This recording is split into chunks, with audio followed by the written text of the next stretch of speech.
ચાંદોદમાં મેઘમહેર માટે પરંપરાગત મેહુલિયાની શોભાયાત્રા, ધરતીપુત્રોની આસ્થા અને એકતાનું અનોખું દર્શન. ચોમાસાના વિધિવત પ્રારંભના લાંબા સમય બાદ પણ ગુજરાતના વિવિધ વિસ્તારોમાં મેઘરાજાની કૃપા ન વરસતા ખેતી અને ખેડૂતોની સ્થિતિ ચિંતાજનક બની છે.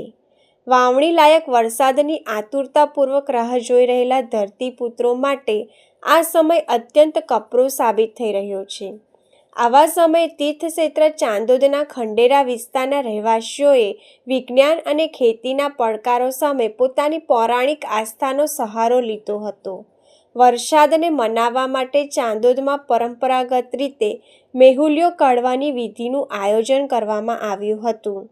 ગ્રામજનોએ માટીમાંથી ખાસ પ્રકારની મેહુલાની મૂર્તિ બનાવી તેને શણગારીને માથા પર બિરાજમાન કરી શોભાયાત્રા કાઢી હતી. નગરમાં ઢોલ અને નગારાના ગુંજરાઓ સાથે લોકગીતો અને ભજનોની રમઝટ સાથે મેઘરાજાને આજીજી કરી હતી. નગરના માર્ગો પર જ્યારે મેહુલિયો નીકળ્યો ત્યારે ઠેક ઠેકાણે ગ્રામજનોએ માટીના મેહુલા પર જળ અર્પણ કરી વરુણદેવને પ્રસન્ન કરવા પ્રાર્થના કરી હતી.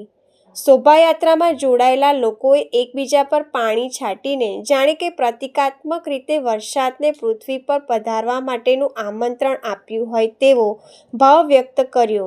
ધરતીપુત્રોએ વરુણદેવને જલ્દી પધારવા અને તેમના પાકને બચાવી લેવા માટે ભાવપૂર્વક મેઘરાજાને મનાવવાની આ પ્રાચીન સાંસ્કૃતિક વિધિએ ચાંદોદમાં એક નવો આશાવાદ જગાવ્યો છે.